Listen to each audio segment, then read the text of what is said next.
हरिः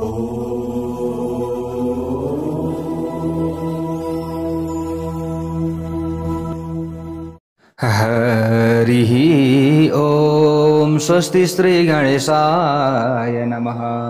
ॐ नमो भगवते वासुदेवाय। ॐ श्री हरये नमः। ॐ सच्चिदानन्दरूपाय विश्वोत्पत्त्यादिहेतवे तापत्रय विनाशाय श्रीकृष्णाय वयं नुमः। नारायणं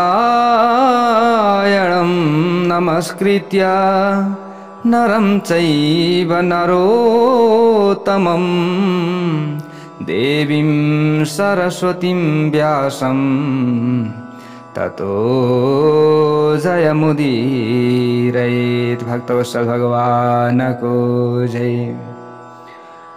प्यारा भक्त भागवतहरू, यतिखेर हजुरहरू चतुर्मास भागवत कथा श्रीमद् भागवत महापुराण कथा श्रवण गर्दै हुनुहुन्छ। प्यारा भक्त भागवतहरू, अब यहाँ जो ध्रुवजी हुनुहुन्थ्यो, ध्रुवजीले भगवानको दर्शन गरिसक्नु भएको छ। त हिजो घरबाट निकालिएका जो ध्रुवजी हुनुहुन्थ्यो, भगवानको दर्शन प्राप्त गरिसकेपछि आज सबै घरका प्यारो भन्नुभएको छ। ल हेर्नुहोस्, सबैले सम्मान गर्न थालेपछि हिजो अपमान गर्ने व्यक्तिहरू पनि आफ्नो अब अगाडि आउँछन्। सबैका अब प्यारो भइसकेपछि त आफ्नो पछि लाग्छ। ल हेर्नुहोस् प्यारो भक्त भागवतहरू, कि व्यक्तिसँग धन हुनु पर्यो कि मान हुनु पर्यो, इज्जत भयो भने सबै पछाडि लाग्छन्। आज यस्तै भएको छ।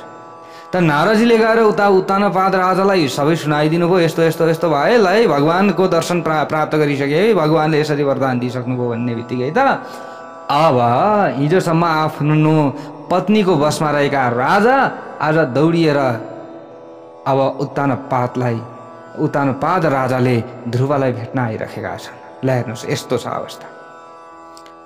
अब यहाँबाट हामीले के बुझ्ने? ल हेर्नुहोस् है, अब हेर्नुहोस् त, 6 महिना अघि उनीहरूले निकालेका हैनन् त?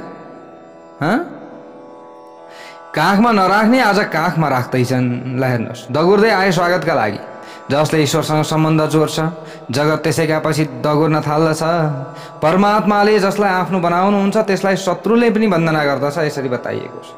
ती उत्तानपाद जसले कुनै बखत ध्रुवको अपमान गरेका थिए, आज उनको स्वागतका लागि आए। उनी सोच्दछन्, मेरो 5 वर्षको बालकले भगवानको दर्शन पाइसक्यो, म आधा उमेर बिताइसकेको छु मैले, तर पनि सुरुचिको मायामा मैले फसेर हेर मेरो जीवन त मैले व्यर्थ गरेछु नि। आज उत्तानपादलाई यो अवस्था, यो चिन्ता भइरहेको छ। धिक्कार छ मेरो जीवनलाई। आज उत्तानपादलाई ज्ञान प्राप्त हो। ल हेर्नुहोस् है प्यारा भक्त भागवत, यसरी भनिन्छ नि, हाम्रो घरमा एउटै मात्र पनि भगवान भक्त कोही भयो भने, एउटै मात्र पनि कोही भगवानका भक्त भयो भने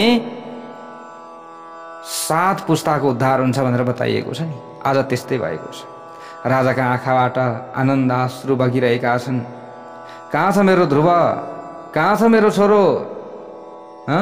यसरी खोज्न लागे। सेवकले भने, हेर्नुहोस् महाराज, राजकुमार हजुरको वन्दना गरिरहेका छन्। राजाले बालकलाई अङ्कमाल गरेर भने, म वन्दनाका निम्ति अपात्र छु।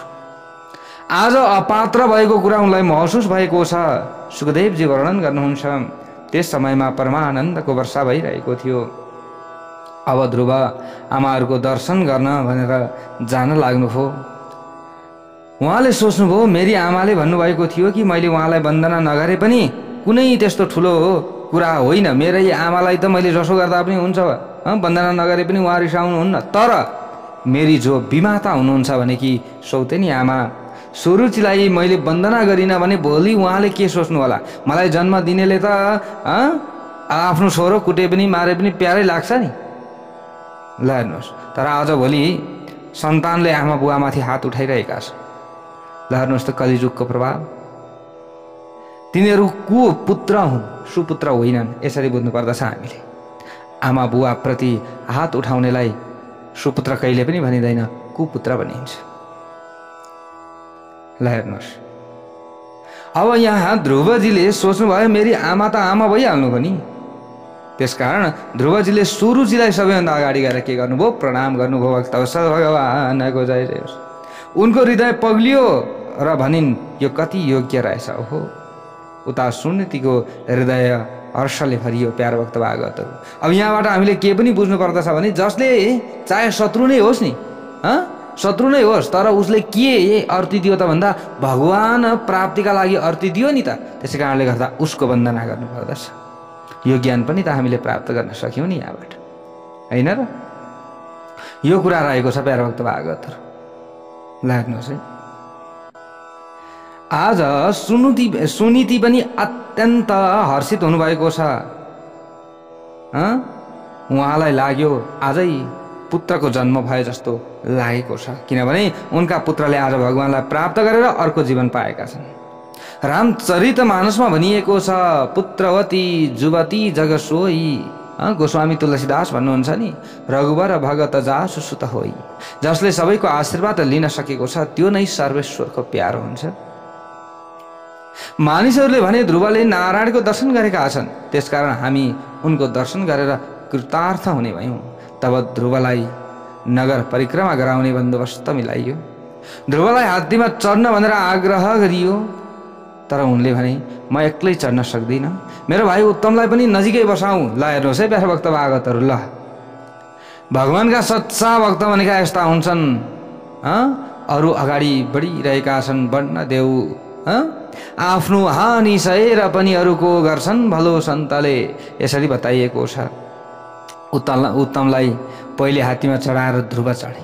पहिले उत्तमलाई चढाए। हिजो ध्रुवलाई त्यो सिंहासनमा बस्न दिएको थिएन, लत्याइएको थियो। मेरो छोरो छँदैछ नि सिंहासनमा बस्ने, सुरुचिलाई यो लागेको थियो। ल हेर्नुहोस्, आज ध्रुवजी पछि चढ्नुभयो, तर पहिले कसलाई चढाउनु भयो? उत्तमलाई चढाउनु भयो। ल हेर्नुहोस्, धेरै शिक्षा हामीले यी कथाहरूबाट पाउँछौँ। जसले आफ्ना भाइ बहिनीमा नाता गोतामा परमात्माको दर्शन गर्न सक्दैन, त्यसलाई मूर्ति आदिमा पनि भगवानको दर्शन हुन सक्दैन। चल्ने हिँड्ने, जो साक्षात चल्ने सहयोग गर्ने, यिनीहरूमा त भगवानको स्वरूप देख्न सक्दैन भने उसले दिनै पछि बिहान बेलुका पूजा गरेको त्यो मूर्तिमा कसरी भगवान देख्न सक्छ? सक्दैन। यो हो हामीले बुझ्नुपर्ने। त मृत ढुङ्गा जो अचल छ, चल्न सक्दैन। ल हेर्नुहोस्, त्यहाँ त हामीले भगवान मानेर पूजा गरिराखेका छौँ।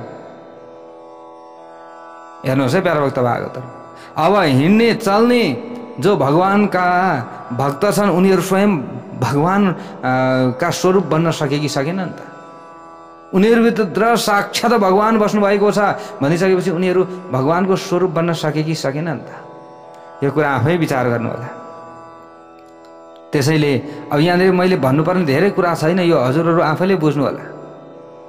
जस्तै हामीले गुरु गुरु गुरु भन्छौँ नि, गुरुलाई भगवानको गुरु ब्रह्मा गुरु विष्णु गुरुदेव महेश्वर गुरु साक्षात् परम ब्रह्म तस्मै श्री गुरवे नमः भनेर हामीले भन्ने गर्दछौँ। गुरु नै ब्रह्माजी, गुरु नै विष्णु, गुरु नै नारायण हुनुहुन्छ भनेर हामीले भन्ने गर्दछौँ। किन भनियो त? यो आफै बुझ्नु होला प्यारो भक्त भागवतहरू। ल हेर्नुहोस् त, हामीले एउटा अचल कुनै पनि प्रतिमामा भगवान देखिरहेका छौँ, तर गुरुमा भगवान देखेनौँ आजसम्म, होइन? भनिसकेपछि अब हामीले के पूजा गऱ्यौँ होला?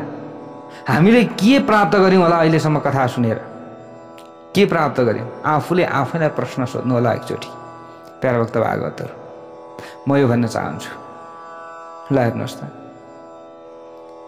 त्यसै कारणले गर्दा यसरी हिँड्ने, पहिले आफ्ना नाता गोता, आफूले मान्ने जन्मा भगवान हुनुहुन्छ यो भाव हुन पर्यो, यो देख्न सक्नु पर्यो, अनि मात्रै भगवानको दर्शन हुन सक्छ। नभए भगवानको दर्शन हुन सक्दैन। भक्तवत्सल भगवानको जय जय होस्। त ध्रुवजीमा यो दृष्टि थियो, यो दृष्टि थियो र आज परमात्माको दर्शन प्राप्त गर्नुभयो, नभए कहाँबाट हुन्थ्यो? शब्दात्मक उपदेशको प्रभाव छिटो पर्दैन, क्रियात्मक उपदेशको प्रभाव छिटो पर्छ। सुरुचि अब पश्चाताप गर्न थालेकी छन्। ल हेर्नुहोस् है प्यारो भक्त भागवतहरू, सुनतिका चरणमा शिर झुकाएर रहिरहेछिन् आज सुरुचि। हिजो यो सौता हो भनेर आफ्नो घरबाट गलत्याएर निकालेकी थिइन्, आज तिनै सुनीतिको चरणमा गएर पसरिरहेकी छिन्, लम्पसार परिरहेकी छिन्। ल हेर्नुहोस् त, भगवानको शक्ति, भगवानको ताकत भनेको यहाँनिर छ। उनको आँसुसँगै मनको मैलो पनि धोइराखेकी छिन्, आँसुसँगै भित्री पाप पनि बगिरहेको छ। आँसु जसरी बग्यो त्यो आँसुकै माध्यमद्वारा पाप बगिरहेको छ। कुमार ध्रुवको राज्याभिषेक गरियो, भ्रमीसँग विवाह भएपछि प्यारो भक्त भागवतहरू एकपटक चाहिँ अब यहाँनिर उत्तम शिकार खेल्न जाँदाखेरि यक्षहरूको युद्धमा परेर उत्तमको मृत्यु भयो। ध्रुवको यहाँनिर भ्रमी र इलासँग विवाह भएको कथा प्रसङ्गहरू छ। अब यस्तो दुःखद समाचार सुनेर ध्रुव त्यहाँ जानुभयो, भीषण युद्ध गरेर यक्षहरूको संहार गर्न लाग्नुभयो। त्यसबेला ध्रुवका पितामह महाराज मनु आएर ध्रुवलाई भन्नुभयो, बाबु वैकुण्ठले तिमीलाई श्राप छ है, भनेको भोलि वैकुण्ठ जान नपाइएला है बाबु। वैष्णवले वैर गर्नु हुँदैन, भगवानका भक्तले वैर गर्नु हुँदैन कसैसँग। विष्णु भगवान प्रेम स्वरूप हुनुहुन्छ। आफ्ना छातीमा लात्ताले हान्ने भृगुलाई पनि विष्णुले प्रेम गर्नुभयो भनिसकेपछि तिमीले त सबै एउटा यक्षले गल्ती गर्यो, तिमीले त हजारौं यक्षहरूको वध गर्यौ, अरू जो निर्दोष थिए। यस्तो पनि हो भगवानको भक्तको लक्षण होइन नि। शिव वैराग्यका स्वरूप हुनुहुन्छ। अति प्रेम र अति वैराग्य दुवैको निर्वाह कठिन छ। ज्ञानीले अतिशय वैराग्य लिएर बसोस् र वैष्णवले अतिशय प्रेम गरोस्। महाराज मनु भन्नुहुन्छ, अति तीक्षया करुणया मैत्र्या चाखिल जन्तुषु समत्वेन च सर्वात्मा भगवान् सम्प्रसीदति। संप्रसन्ने भगवती पुरुषः प्राकृतैर्गुणैः विमुक्तो जीवनिर्मुक्तो ब्रह्म निर्वाणमृच्छति। आफूभन्दा ठुलाप्रति सहनशीलता, सानाप्रति दया अनि दौतरी प्रति मित्रता र समस्त जीवहरूसँग समान व्यवहार गर्दा श्रीहरि के हुनुहुन्छ? प्रसन्न हुनुहुन्छ। भक्तवत्सल भगवानको जय जय होस्। अब तितिक्षा, सहनशीलता, सबैजनाप्रति करुणा र जगतका प्रत्येक जीवसँग मैत्री, यी तीन गुणहरूद्वारा सम्पन्न व्यक्ति सुखी हुन्छ र उसमाथि भगवान पनि प्रसन्न बन्नुहुन्छ। प्रत्येक प्राणीप्रति सद्भाव राख्नाले प्रभु प्रसन्न बन्नुहुन्छ। भगवान प्रसन्न भएपछि प्राकृतिक गुण लिङ्ग शरीरबाट मुक्त भएर पुरुषले सुख स्वरूप ब्रह्मलाई प्राप्त गर्दछ। यसरी बताइएको छ। मनु महाराजको उपदेश सुनेर ध्रुवले युद्ध गर्न रोके। ध्रुव विशाल क्षेत्रमा आए। यिनी बालकै छँदा यमुना किरणमा गएका थिए। अब वृद्ध अवस्थामा गंगा तटमा आए। गंगाले मृत्यु सुधारिदिन्। भागवतको कथा प्रेम पूर्वक सुन्नाले सबै यात्राको फल पाइन्छ, यसरी बताइएको छ। सम्पूर्ण तीर्थहरूमा गएको फल पाइन्छ, सम्पूर्ण व्रतहरूको फल पाइन्छ। त्यसैले त श्रीमद् भागवत महापुराणको कथाको धेरै ठुलो महत्त्व बताइएको छ। गंगा किनारमा बसेर ध्रुवजीले भजन कीर्तन गर्न लाग्नु भएको छ। गंगाका प्रवाहका स्वरले ध्रुवको ध्यानमा बाधा पर्न थाल्यो। उनी गंगा किनारलाई छोड्नका लागि तयार हुनुभयो। त्यो समयमा त्यहाँ गंगा प्रकट हुनुभयो र ध्रुवले भने, आमा तपाईँ यस कल स्वरले मेरो भजन ध्यानमा विक्षेप किन गर्नुहुन्छ? गंगाले ध्रुवलाई भनिन्, मेरो शान्ति स्थान, तिमी शान्ति साथ ध्यान गर्छौ भने म पनि शान्ति साथ ध्यान गर्छु।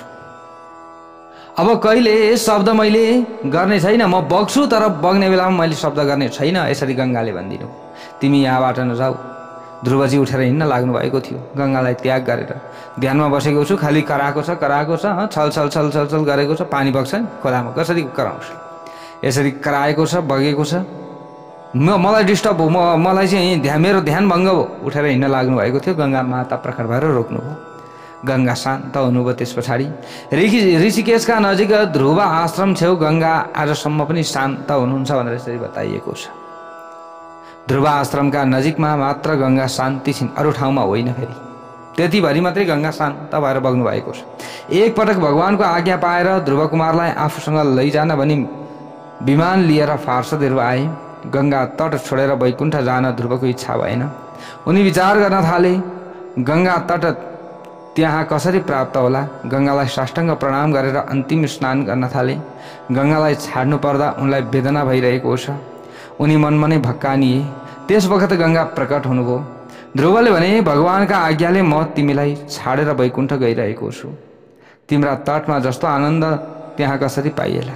यो सुनेर गङ्गाले प्रेमपूर्वक भन्नुभयो, यो मेरो भौतिक स्वरूप हो। वैकुण्ठमा म आदि भौतिक स्वरूपले बस्छु। ध्रुवले गङ्गालाई प्रणाम गर्नुभयो। सबैलाई वन्दना गरेर ध्रुव वैकुण्ठतिर जानुभयो। ध्रुव विनयका मूर्ति हुनुहुन्छ। ध्रुवका नजिक आएर मृत्युदेवले शिर निहुर्याउनुभयो। तब ध्रुवले उनका टाउकामा एउटा गोडा राख्नुभयो र दोस्रो गोडा विमानमा राख्नुभयो। विमानमा बसेर भगवानको धाम जानुभयो। ध्रुवका वैकुण्ठ गमनले गर्दा सबैलाई आनन्द भयो। ल हेर्नुहोस्, नारद केही अप्रसन्न जस्तो हुनुभयो। त्यो समयमा उहाँ विचार गर्नुहुन्छ, मृत्युदेवको शिरमा गोडा राखेर मेरा शिष्य वैकुण्ठ गए, मेरा शिष्य मभन्दा अघि भए। ल हेर्नुहोस् है, नारदजीलाई पछतावा भयो। जसलाई मैले ज्ञान दिएँ ऊ वैकुण्ठ गयो, म जस्ताको तस्तै छु। उनलाई किन वैकुण्ठबाट विमान आयो? तर मैले त अझै पनि यस संसारमा रुमलिन परिराखेको छु। नारदजी पनि छक्क पर्नुभयो। यो कुरा सिद्ध हुन्छ कि धेरै कथाले पनि परमात्मा प्राप्ति हुँदैन। यो कुरा बुझ्नु पर्यो। यता पनि कथा सुनेको छ, उता पनि जताततै कथै मात्रै सुनेर मात्रै पनि परमात्मा प्राप्ति हुँदैन। ध्यान बिना, प्रभु दर्शन बिना शान्ति पाइँदैन। ध्यान एकान्तमा बसेर गर्नुपर्दछ। कथा सुन्नुपर्दछ भने एउटै गुरुबाट राम्रो तरिकाले पुरा कथा सुन्नुपर्दछ। यसरी बताइएको छ। त्यसैले एकमुखी वेद पढ्नु, एकमुखी भागवत बनाउनु, एकमुखी एउटा मुखबाट भनेको चाहिँ कथालाई पुरा गर्नु, सुन्नु, यसरी भनिन्छ। यसको धेरै ठुलो महत्त्व छ। प्रभुको मन परेको भक्त मृत्यु अथवा कालका शिरमा गोडा राखेर वैकुण्ठ जान्छ। भागवतको 4औं स्कन्द 12औं अध्यायको 30औं श्लोकमा स्पष्ट भनिएको छ, मृत्युका शिरमा पाउ राखेर ध्रुव विमानमा बस्नुभएको थियो। ध्रुव मृत्योर मूर्ध्नि पदम दत्वा आरुरोहाद भूतम गृहम, यसरी श्रीमद् भागवत महापुराणमा भनिएको छ। भगवानका भक्त मृत्युदेखि डराउँदैनन् कहिले पनि। ईश्वरको प्रिय नभएपछि मानिस निर्भय हुन पाउँदैन। जो ईश्वरको शरणमा गएको छ त्यो निश्चिन्त हुन्छ र निर्भय बन्दछ। सुतकृष्ण ऋषि भन्नुहुन्छ, मेरो अभिमान प्रतिदिन वृद्धि हुँदै जाओस्। कुन चाहिँ अभिमान? म भगवानको हुँ र भगवान मेरा हुन् भन्ने यो चाहिँ अभिमान हुनुपर्दछ। अस अभिमान जानी मोरे, मै सेवक रघुपति पति मोरे। जसले भगवानको आश्रय ग्रहण गर्दछ त्यो निर्भय हुन्छ। उसलाई कालको भयले सताउन सक्दैन। काल त परमात्माको दूत हो। कालका काल परमात्माको शरणमा गएपछि कालले पनि के बिगार्न सक्छ? ध्रुव अर्थार्थी भक्त हुन्। ध्रुवले भगवानको शरणागति स्वीकार गरेका हुनाले भगवानको अनन्य शरणागतिको फल पाए। ध्रुवको दृष्टान्तले यो भन्न खोजेको छ कि अटल निश्चयबाट कठिनतम कार्य सिद्ध हुन्छ। तर यो निश्चय कस्तो हुनुपर्छ? देह वा पातयामी कार्य वा साधयामी, देहम वा पातयामी कार्यम वा साधयामी, कार्य सिद्ध गर्नेछु, होइन भने देह त्याग गर्नेछु। यसले यो पनि भन्न खोजेको छ कि बाल्य अवस्थादेखि नै जसले भगवानको भक्ति गर्छ उसैलाई उनी भेटिन्छन्। वृद्ध अवस्थामा भजन र ध्यान गर्नेको आगामी जन्म सुध्रिन्छ। तर यसै जन्ममा भगवानलाई प्राप्त गर्नु छ भने बाल्य अवस्थादेखि नै भक्ति गर्नुपर्दछ। बाल्य अवस्थाको राम्रो संस्कार नष्ट हुँदैन। सुनिदिको जस्तै तिमीले पनि आफ्ना बालकहरूमा सानैदेखि धार्मिक संस्कारको सेचन गर भन्न खोजेको कुरा यो। ध्रुव चरित्रको प्रसङ्ग समाप्ति गर्दै मैत्रेय मुनि भन्नुहुन्छ, नारायण सरोवरका किनारमा नारद तप गर्दै हुनुहुन्छ। त्यहाँ प्रचेताहरू भेट भए। प्यारो भक्त भागवतहरू, विदुरले सोध्नुभयो प्रचेता को र कसका पुत्र हुन् भनेर। त्यो समयमा मैत्रेयजीले अगाडि गएर भन्नुहुन्छ। मैत्रेयले विदुरलाई सुखदेवले परीक्षित राजालाई कथा सुनाउँदै हुनुहुन्छ। ध्रुवकै वंशज हुन् प्रचेताहरू भनेका। ध्रुवका वंशमा अङ्गज राजा हुनुभयो। अनि अङ्ग पुत्र बेन, अङ्ग सदाचारी हुनुहुन्थ्यो, बेन दुराचारी थिए। बेनका शासनमा प्रजा बहुतै दुखी भए।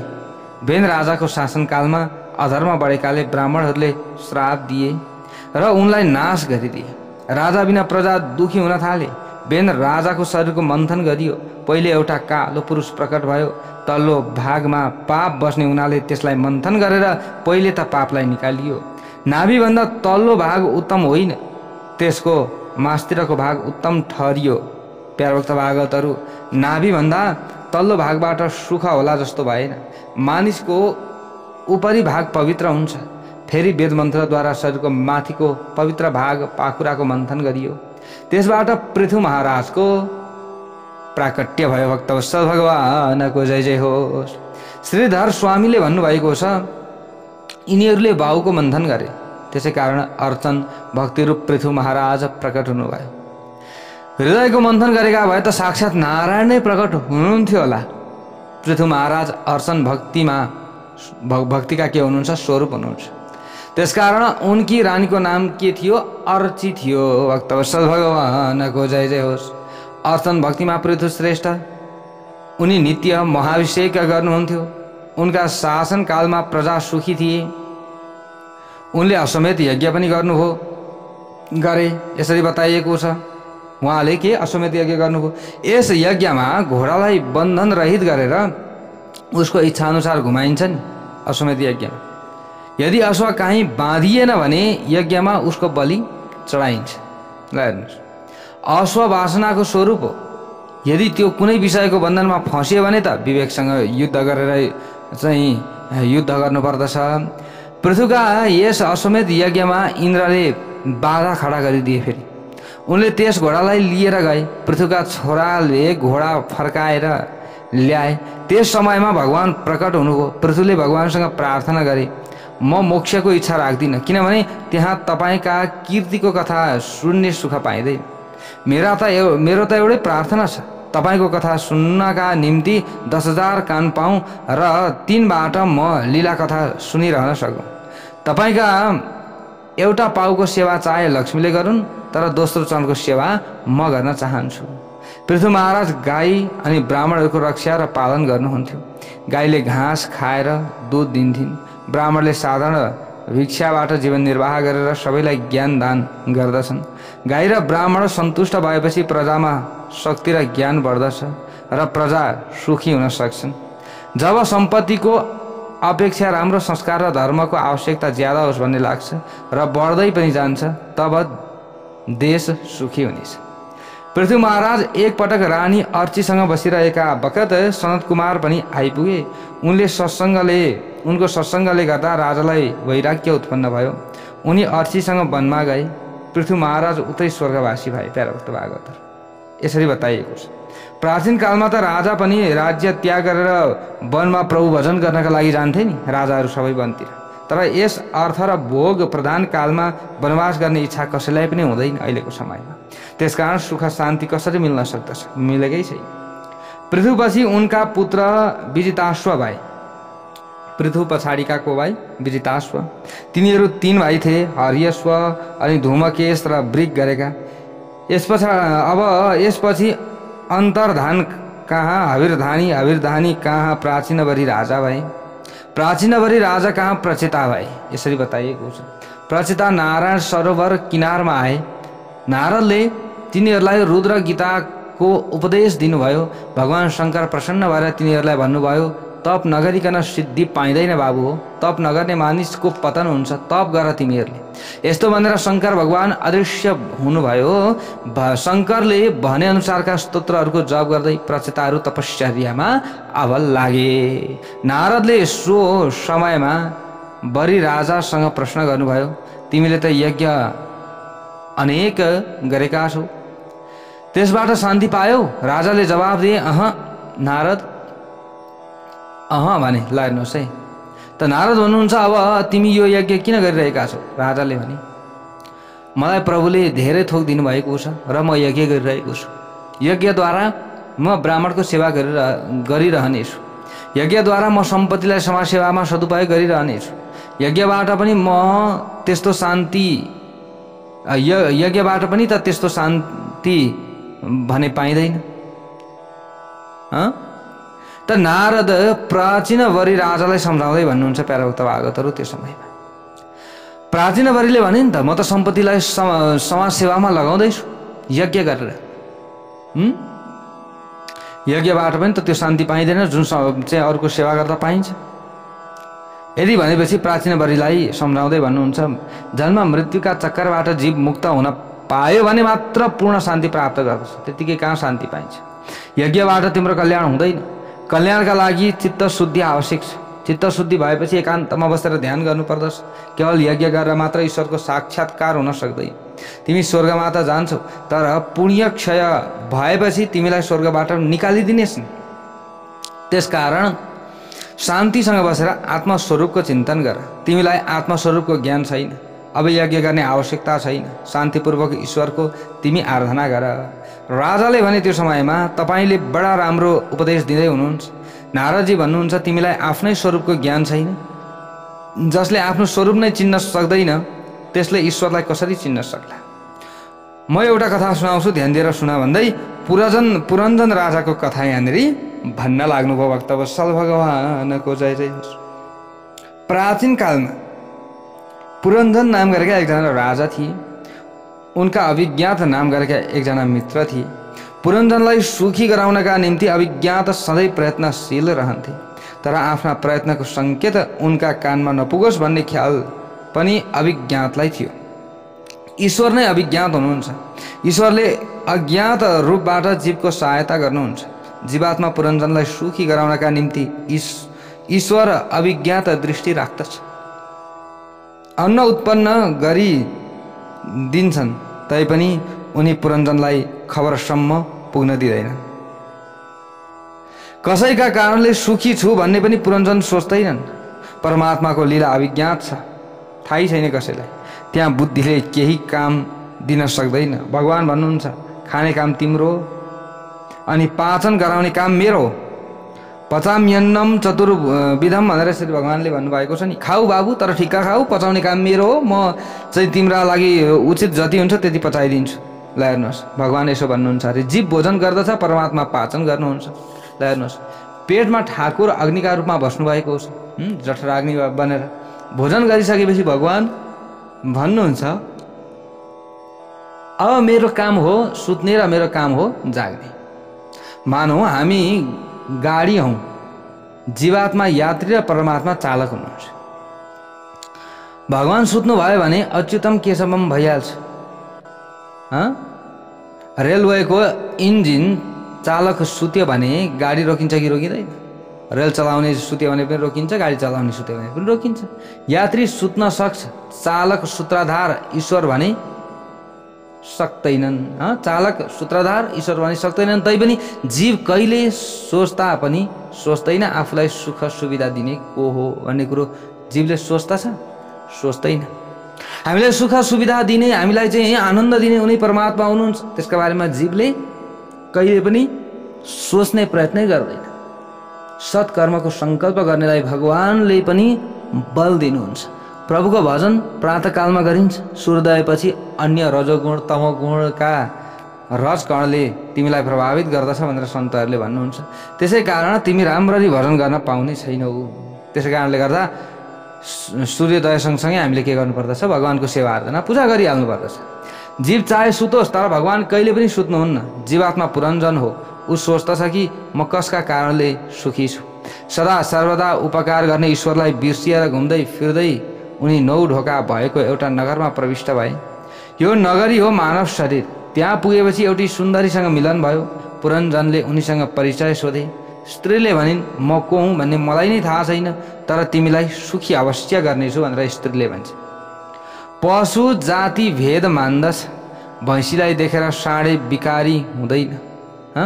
मानिस गीता पढ्छन्, तर त्यसलाई व्यावहारिक रूप दिँदैनन्। भगवान भन्नुहुन्छ, जो जाति वर्णाश्रमको व्यवस्थालाई मान्दैन, जसका जीवनमा संयम छैन, धर्मनिष्ठा छैन, प्रभु प्रेम छैन, त्यस्तालाई सुध्रिएको मान्ने कि बिग्रिएको मान्ने भनेर भन्नुहुन्छ। उनको जीवन सुध्रिएको छैन, बिग्रिएको नै हो।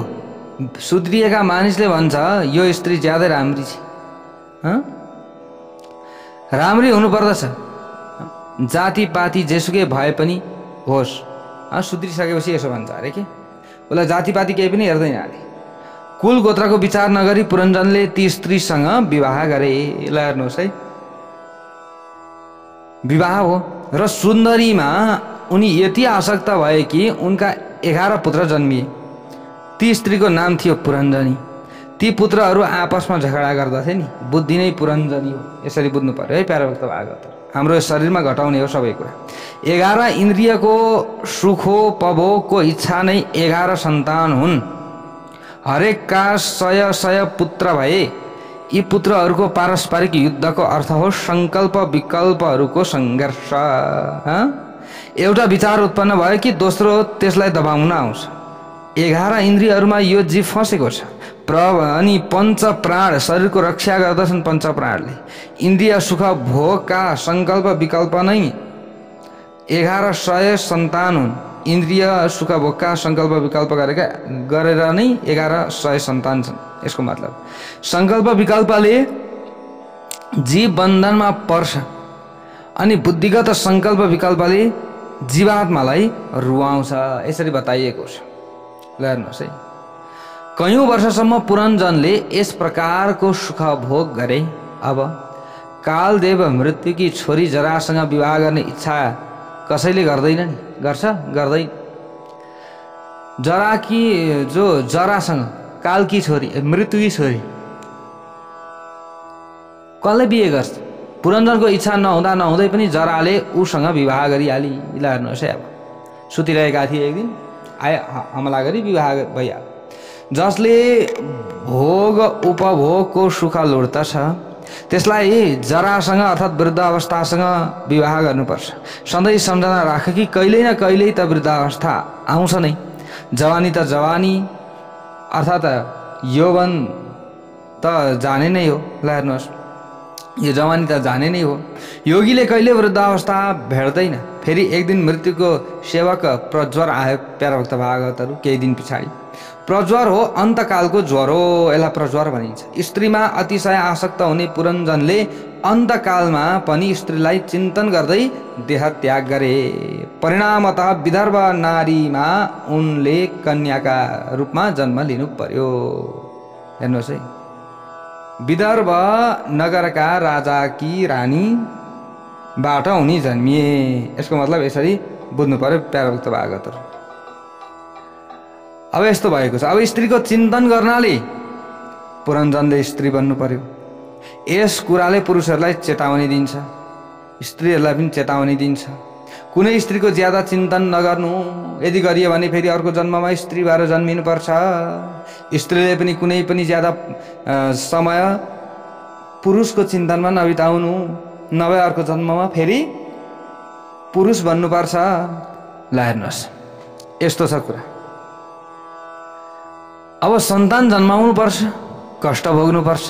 यस्तो विचार मात्र गर्नाले कम्प आउँछ। पुरञ्जन पुरुष थिए तर बारम्बार स्त्रीको चिन्तन गर्नाले उनले आगामी जन्ममा स्त्री बन्नु पर्यो। कोही पनि सधैँका निम्ति पुरुष या स्त्री हुन सक्दैन। म अहिले पुरुष छु, म जहिले तहिले पुरुष रहिरहन्छु भनेर भन्न सकिँदैन।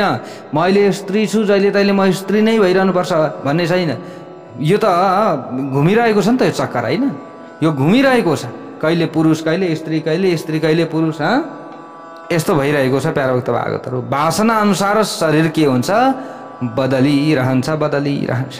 पुरञ्जनले तरुण अवस्थामा पाप गरेका थिए। बाल्य अवस्था र वृद्ध अवस्थामा उनले सत्कर्म गरेका थिए। यिनै पुण्यका कारणले उनको जन्म एक ब्राह्मणका घरमा कन्या रूपमा भयो। विदर्भ देशवासी ती कर्मकाण्डी ब्राह्मणका घरमा दर्भको विशेष उपयोग हुन्थ्यो। दर्भ भनेको कुश। मर्यादा धर्मको पालन गर्नाले उनको विवाह भयो। द्रविड देश महारानी भक्तिको माइती घर हो अनि पाण्ड्य राजा अर्थात् भक्ति पतिसँग उनको विवाह भयो। कर्म गर्नाले चित्त शुद्धि भएमा भक्ति गर्न सकिन्छ। यो कुरो बुझ्नु पर्यो। मानिस ठान्दछन् भक्ति मार्ग सजिलो छ, तर यो त अतिशय कठिन मार्ग हो। मर्यादा धर्मको पालन नगरी भक्तिको उदय हुँदैन कहिले पनि। चित्तको शुद्धि बिना भक्तिको उदय हुँदैन। अन्तमा परमात्माको अनुभव गर्नका निम्ति ज्ञान आवश्यक छ। भक्ति पतिसँग विवाह भएपछि कन्या र 7 पुत्र चाहिँ यहाँ जन्मिए भनेर यसरी बताइएको छ। भक्ति पतिसँग विवाह भएपछि कन्या र 7 पुत्रको जन्म भयो। कन्या भइन् कथा श्रवण सत्सङ्गमा रुचि राख्ने। यस प्रकार भक्तिको जन्म भयो। अनि भक्तिका पुत्र 7 प्रकारका छन्। श्रवण, कीर्तन, स्मरण, पाद सेवन, अर्चन, बन्धन, दास्य। 7 प्रकारको भक्ति सिद्ध भयो। यसरी बताइएको छ। भगवानको नाम, रूप, गुण, प्रभाव, लीलाहरूको कानले श्रवण, मुखले कीर्तन र मनले स्मरण गरेपछि क्रमशः श्रवण, कीर्तन, स्मरण, भक्ति सिद्ध हुन्छ। प्रभुका पाउको सेवा गर्नाले पाद सेवन भक्ति र पूजा गर्नाले अर्चन भक्ति सिद्ध हुन्छ। प्रभुको मूर्तिको वन्दन गर्नाले वन्दन भक्ति सिद्ध हुन्छ। प्रभुको शरण पर्नाले दास्य भक्ति सिद्ध हुन्छ। यी 7 प्रकारका भक्तिलाई मानिसले आफ्नो प्रयत्नबाट प्राप्त र सिद्ध गर्न सक्छ। तर 8औं सख्य भक्ति आत्मनिवेदन हो। यो भक्ति प्रभु कृपाबाट नै प्राप्त र सिद्ध हुन सक्दछ। ल हेर्नुहोस् है प्यारा भक्त भागवतहरू, यो 7वटा के हुन्? चरण हुन् हाम्रो लागि र 8औं चरण छ के छ? आत्मनिवेदन। यो कुरा रहेको छ।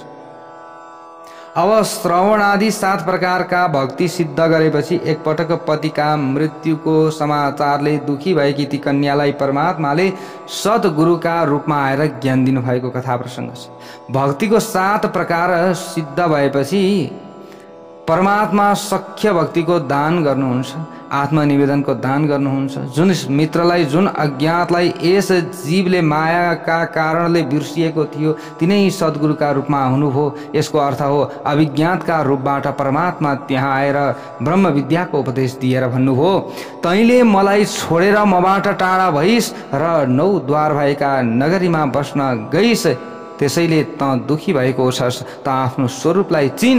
लौकिक सुखमा मानिस यति फसिरहन्छ कि उसले आफ्ना स्वरूपको विचारै गर्दैन। तत त्वमसी, तिमी मेरा मित्र हो, मेरा अंश हो, मेरा स्वरूप हो। तिमी स्त्री पुरुष होइनौ, तिमी मतिर हेर। यसरी अब पुरञ्जन प्रभुका सम्मुख आएपछि जीव र ब्रह्मको मिलन भयो। ल हेर्नुहोस् है प्यारा भक्त भागवत, अभिज्ञात र पुरञ्जन। जीव कृतार्थ भयो, तिमी पुरञ्जन राजा हो। तिमी कति पटक स्त्री बन्यौ र कति पटक पुरुष, तैपनि तिमीलाई तृप्ति भएको छैन। अब म जगतमा कहिलेसम्म र कति रुम लिन्छौ परमात्माको, अब पनि कति रुम लिन्छौ परमात्माको आश्रय लिएर उनको चिन्तन गर्दै उनका स्वरूपमा लिन भयो भने तिमी कृतार्थ हुनेछौ भनेर यसरी यहाँनिर अभिज्ञात आएर सम्झाउनुहुन्छ पुरञ्जनलाई। यो कथा त अझै रोचक तरिकाले हामीले श्रीमद् भागवत महापुराणको कथा गर्दाखेरि त्यो समयमा अझ मजाले सुन्न सक्दछौँ। यो कुरा छ। यहाँ त हामीले रहस्यात्मक कुराहरू सुनिरहेका छौँ नि त, हामीले यसरी बुझ्नु पर्दछ। नारदजीले प्राचीन बरीलाई राजा पुरञ्जरको कथा सुनाउनु भएको छ। तिमीले यज्ञ गर्छौ, अब यसरी सुनाउनु भएको छ यहाँनिर। अब अगाडि गएर कस्तो के हुन्छ, कस्तो प्रसङ्ग आउँछ अर्को भागमा हजुरहरूले श्रवण गर्न पाउनुहुनेछ। भक्तवत्सल भगवानको